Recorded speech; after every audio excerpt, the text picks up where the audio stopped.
Today, it was announced LeBron James has decided that he wants his next team to be the 76ers. Where do you stand on LeBron versus Michael Jordan as the best ever? Well, Michael Jordan's a guy that's a friend of mine. Play golf with him. He's a really good guy. And I think LeBron is, maybe he's a racist. Maybe he doesn't like Trump. I don't know. But I only like people that like me. So I would say Michael Jordan all the way. Okay. We heard it. Can't say nothing else, but we heard it. All right. So let's break it down to the very last compound. How did it start off? It started off with him simply saying, look, man, Michael Jordan's a friend. Once I tell you what I tell you about the media, which is the toughest thing because media obviously is supposed to broadcast message, broadcast messages. Let me try and get this thing back. My head is huge, right? Try to broadcast messages, right? So their job is to mass broadcast messaging. But that always goes, it feels like it always goes through the lens of likability. So if you're my friend, I'm about to look out for you, right? So in the GOAT debate, I ain't even go to who's better, who got the stats, more legendary, more clutch moments, like none of that. No, he's a friend. He said he's a friend. Then he went to Michael Jordan and said, look, basically, I'm going to choose him over LeBron. Now, when you talk about LeBron, what did he say? He don't know if he's a racist. And I like people that like me. Now, I understand that spirit. I think we all do. At the same time, when someone's asking you a question about something that you want to pick one side or the other, you would think you would use a little more objective measure than that. Then one, he's my friend, but then two, I think he may be racist because he doesn't like me. Now, we all know LeBron's politics are left, and we know that Donald Trump is conservative right. So once again, we're not getting to any nuance, any truth in this world. That's why this show is necessary, because cats want to stay on their own side and just point fingers at the other. LeBron has been guilty of that, I'm sure, as well in his politics. Okay, so let's go deeper, right? I thought that was just going to be enough, but on this show, we do our homework, and I said, oh, there's a little bit more to this. You say? There's more to it. So now we got to look into what else occurred with this. As LeBron James, there's a funny video out there of LeBron James, and they're trying to map it on to this. They're trying to map it on to LeBron, how he responded to this. Y'all seen this video before? Well, they gave it. Check this out real quick. This is hilarious. Anybody else? You don't say that. You don't say that. You don't say that. You're the only person on here ain't allowed to say that. All right, now let's get real. Okay, because I was like, LeBron James racist? What are we doing here? Come on, Trump. Come on, Trump. I just went to the damn pop-out and they were saying, bump Donald Trump. Boom, boom. YG played that. YG played that song right after Game played his political song. He was like, oh, okay, I got one of those. But it gets real. I didn't know. I've never seen this video of LeBron, but LeBron is breaking down some real stuff here. And if you squint, or if you're a white person, you might take this a certain way. You might look at this video and say, because I thought there could be no credence, no attachment, nothing to LeBron James in terms of sounding racist or anything race related to that extent, to that degree. But then you hear this video, you start to say, oh, it's a little different. So let's see. Let's see this video right here. All right. This is real. This is real. All right. So I'm like, I'm going to this school to play ball, and that's it. I don't want nothing to do with white people. I don't believe that they want anything to do with I don't want no, it's me and my boys. We going to high school together, and we here to hoop. LeBron James admits. Okay. All right. Now, there's an innocence to what he's saying. And because I have this typical experience, like this, this hood experience that he's going to describe, growing up, you grow up around all black people, like I did, which was largely, when you say all, you mean a lot, but there's a lot of black people there. Then more importantly, not exposed to the white population to the degree you will be when you become an adult, or you just, leave the hood. It's going to be a lot of white people, right? So I went to all black elementary school, high school, junior high, kind of a few white people, but not many. It felt like. And then high school, my first high school, not many. My second high school, a lot more. I went from Westchester to St. Monica, Santa Monica. Now I'm starting to see white people. So I understand what he's saying. There's a little bit of innocence in there, even though that can sound a little stingy. It stings a little bit to hear that. All right. He didn't always trust white people. It took me a little while, Right. to kind of adjust to it.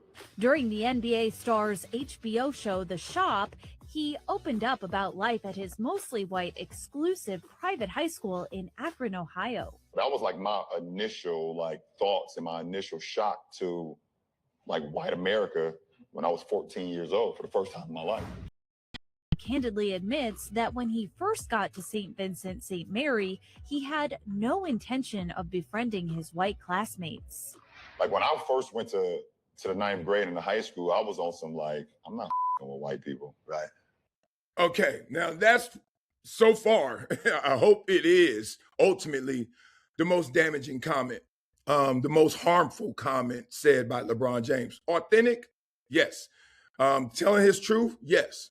But that mindset is not a shared mindset from people in the hood. You got to understand that. In the hood, or being around all black people, as he's saying, he's trying to borrow from the fact that that's how he was programmed to feel or think or conditioned. And I don't agree with that. Because you don't have interaction, because you don't have deep experience with something, you don't always have to run to fear. You don't always have to run to apathy. You can also run to curiosity. Right? There's a lot of things you didn't experience, but you want to, you look forward to. Think about it. Success, money, wealth. If you grow up broke and poor in the hood, you don't have experience with those things, but you still want them. You still look forward to it. You still look open-minded to it, right? You're inviting it into your life. And that includes different types of people. If you don't know a certain type of person, you shouldn't be sitting there saying, I ain't want to fuck with them. Shouldn't be. But there's a reason you did, you are. I remember growing up, I was fascinated because I'm growing up in LA around a lot of Mexican Americans and Mexican people, and they knew Spanish. And I thought it was so amazing that they, in their brain, I sometimes used to just stare at people's heads. I'm like, you know a whole nother language? Like, all I know is English, and it's broken. But I'm looking around like, damn, I wish I knew Spanish. And then you take your Spanish classes, you walk outside, como se dice, and they looking at you like, did you just learn that, or what you trying to say? I'm like, dog, I just got an A on my test. Point being, I was fascinated with another culture that I really didn't have a lot of experience with. So the first thing I told myself in my travel experiences was to go to Spanish-speaking countries, South America. I was going to go places where I could learn it and get immersed. Didn't go that far, but I did go to those countries. Point being, you don't always have to be anti or fear of something you don't have experience with. Because I was so institutionalized growing up in the hood. It's like they don't with us. They don't want us to succeed. The hierarchy, and then we're here. Matter of fact, we're underneath this chair. Blah, blah, blah. Yikes. Okay, let's talk through it. Let's get to it.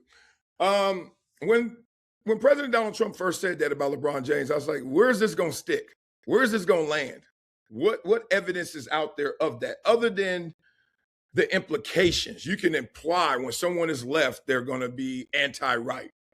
And the best friends you have and the best commentary I see is when somebody is left or is right and they're open-minded. They're not anti the other side. People like to call them moderates. A lot of people want to go around and say they are moderate when they really are one side or the other, but they're open-minded. I tell you, my politics is simple. Socially, I like people to have as much freedom as possible without harming others and without harming the greater good, which means financially, et cetera, right? But when it comes to crime, and when it comes to borders and stuff, I become very conservative. I'm very conservative on crime.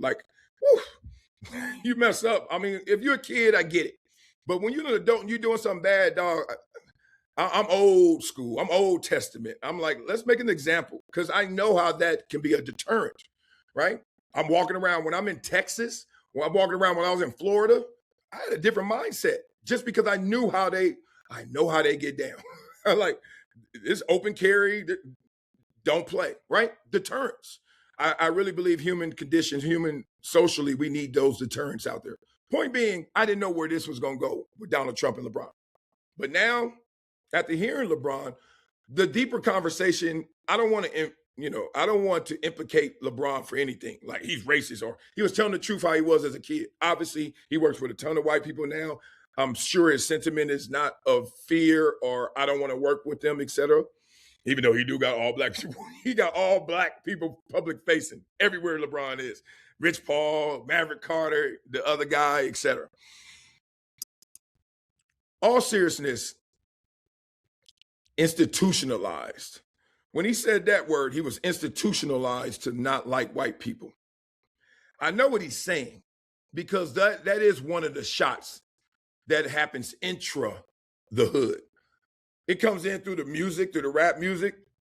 You know, one of the things that I used to hate hearing, and it was real, was they were, rappers will even buy into it, internalize it. Like you always gonna be an N-word. You always gonna be a ninja. No matter what, you always a ninja. And there are still people who profess that and believe that and say, anytime you get humbled, it's because you a ninja. You always gonna be a ninja. Even though I see a lot of people getting publicly humiliated and humbled that ain't ninjas. But they don't use that as ammunition. That's not good confirmation bias to the fact that you always an N-word. But then I'm like, I know that's one of the things that comes at you, of the many of things that comes at you, but why did that one stick, right? I know some people who grow up in the hood, and frankly, and we know them, a lot of people want to call them out their name, but as soon as they leave the hood, they're excited to see other things, other people, white people, whatever you want to call it. They're pumped. They're so pumped, you're like, dog, you okay? You a sellout? You okay? You call them out. So it's not just you institutionalized, because why did you take to that and others didn't, right? Others haven't. You know what's crazy? If you guys know who Larry Elder is, big time radio host, conservative. But the point is, he from the hood, like from where I think like right where D.L. Hughley grew up. Think about it. And they're kind of the same age, I think. D.L. Hughley grows up in the same neighborhood as Larry Elder. Nobody without knowing their Wikipedias and bios would have ever said that, because they are on completely opposite sides. So I don't buy the reason, not excuse, the reason that LeBron James didn't like white people was because he's in the hood and getting institutionalized. There was something in LeBron James that also gravitated towards that or allowed that to stick to him. Because when I finally started to get around a lot of different races and ethnicities outside the hood, I was fascinated by the experience. I thought it was culturally, not only culturally enriching, but it was just like more. I was like, oh, this is dope.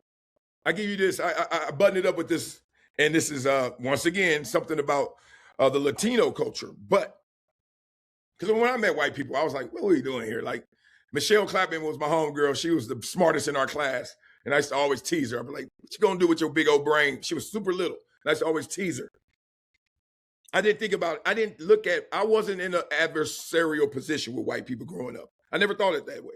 You know who I was in an adversarial position with? Crips and Bloods.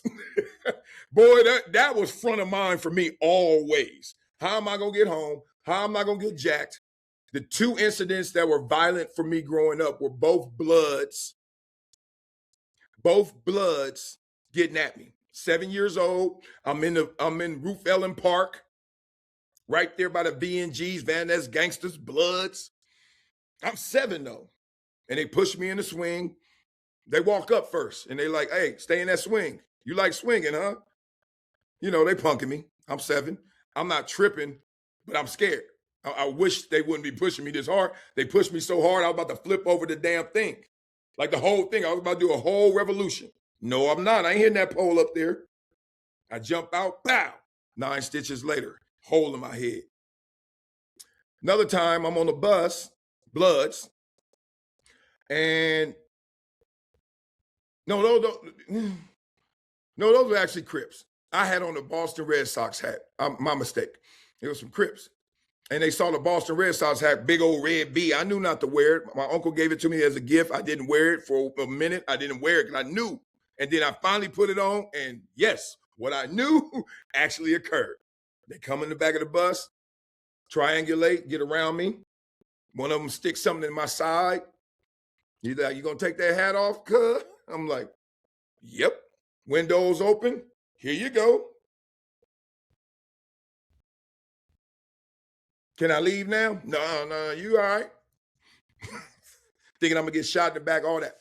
I had those issues, but not the white one. I give it to you like this. This is my story. I get to Columbia, and this is why y'all know me and you rock with me. You understand. I don't try to minimize race. I just try to put it in perspective of what race and race relations were then and are now, and understanding they went from explicit to implicit, but they still are something we have to talk through. And we, unfortunately, still have to experience. I'm in Columbia. I'm at a bodega. First of all, I didn't know what a bodega was. I was like, this is a liquor store with fruit.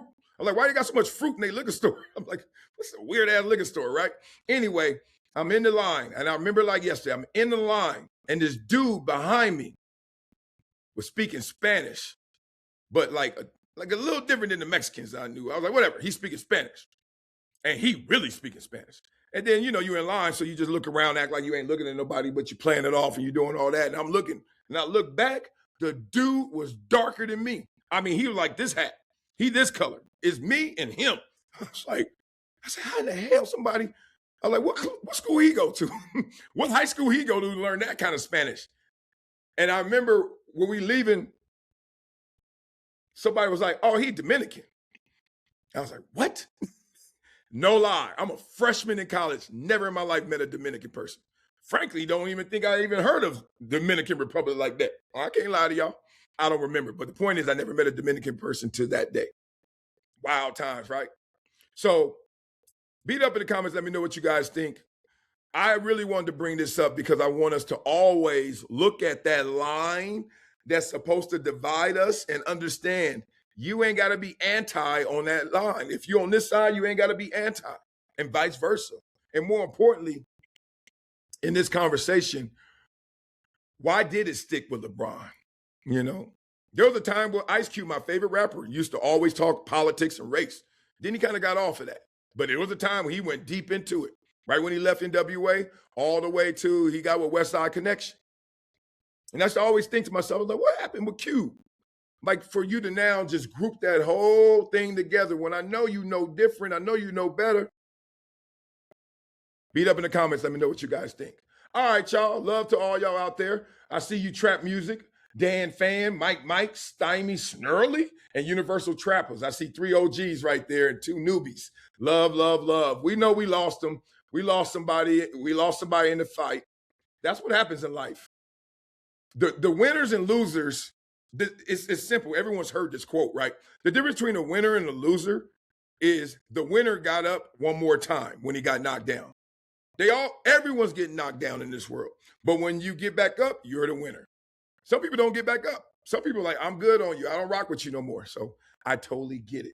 All right, y'all. Beat up in the comments. Let me know what you guys think about that.